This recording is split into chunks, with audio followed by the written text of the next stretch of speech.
Hi everyone, I'm June Rodil, Beverage Director of Congress Austin and Second Bar and Kitchen. And Chris McFall, Sommelier at the Paggi House here in Austin, Texas. So we're going to take you through a lineup of some of our favorite Washington producers, specifically from Walla Walla. We just came back from a fantastic trip called W2U, where we got to know these winemakers intimately. Very intimately. I mean, it was kind of like, wow, these are icons in the industry. Yeah. I feel weird. I collect all their baseball cards. Yes. I'm just kidding. But we'll start off with the Pepper Bridge Merlot. Pepper Bridge is kind of an icon as far as Washington wines are concerned. Norm McKibben, one of the founding fathers of Walla Walla and of Washington wine production, couldn't be a cooler guy. And we kind of had the fortunate timing to be there for his 75th birthday, which was very cool. Happy birthday, Norm. Happy birthday. But not only are the wines amazing, it's a very close-knit family unit. It started off, I think, with 3 families, is that correct? Mm-hmm. One amazing human being is very near and dear to our heart, named Travis Goff, who couldn't be a better ambassador for Washington wines, and just an ambassador for the wine business in general. And we love her here in Texas. And then Jean-François Pellet, which is their winemaker. He actually, I believe, was the winemaker at Heights, and for some reason decided to move up to Washington. To beautiful Walla Walla. I'm sure Norm had nothing to do with that. Very convincing man. But these wines are spectacular. A little bit from their Pepper Bridge winery, and another little bit. It's about 50-50, I think 51-49 schematics, but from their Seven Hills vineyard as well. And very, very beautiful fruit. Talk about a classic Merlot. You want something that's got depth and rich. Beautiful texture, kind of got that velvety feel to it, but there's also a lot of beautiful components to this. A lot of people get scared of the word Merlot, and I'm not sure who to blame for that. But Merlot, and yeah, I think we all might have that idea. Damn that movie.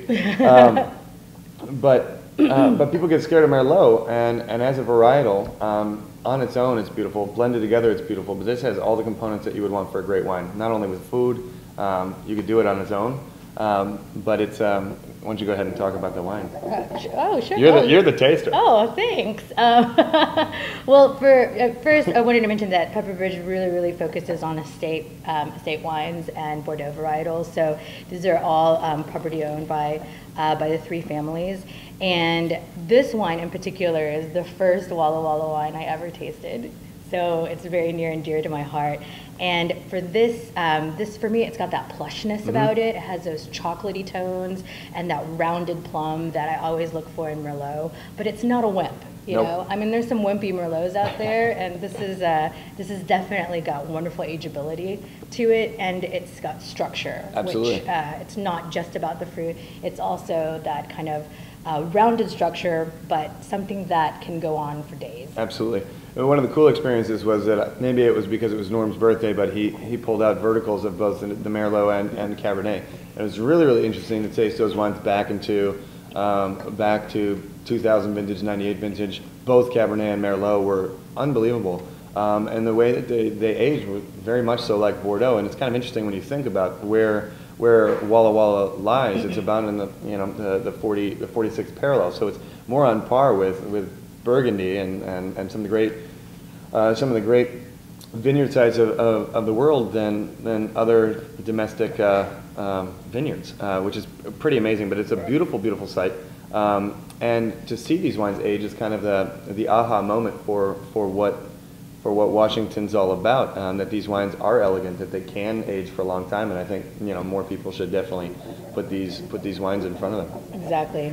And it's just, for me, what is so becoming about these wines is that you have the rich, lush fruit that a lot of New World wine drinkers appreciate, but you do taste the terroir in them. Right. You taste dustiness. I mean, it ain't called Dusted Valley for no reason, right? I mean, it is really warm. You taste that kind of rocky earth, and then it doesn't lose any of the varietal characteristics that you expect from a Merlot or whatever you happen to be drinking. Really cool about this these wines too from Washington is that there's a lot of vintage consistency. You don't see a lot of vintage variation. Hero. Easy. I got excited. You don't see a lot of vintage variation. And I mean, for me, it has a lot to do with the winemaking because they're so skilled, and also because the climate is stable for the most part. Pretty I mean, we can't say that Mother Nature is sure. stable. Don't but, throw them any curveballs and things like that. But to go back to kind of the way that the wines taste, I don't want to be cliche and say that, you know, they have one foot in the old world and one foot in the new world, but they definitely do. That ripeness of fruit and that expression of place is what I think is really, really wonderful about these wines. But then there's that acidity that's just blooming. Absolutely. And it just stays on your palate as the fruit continues to blossom, right? Absolutely. And like in the mid palate and on your cheeks.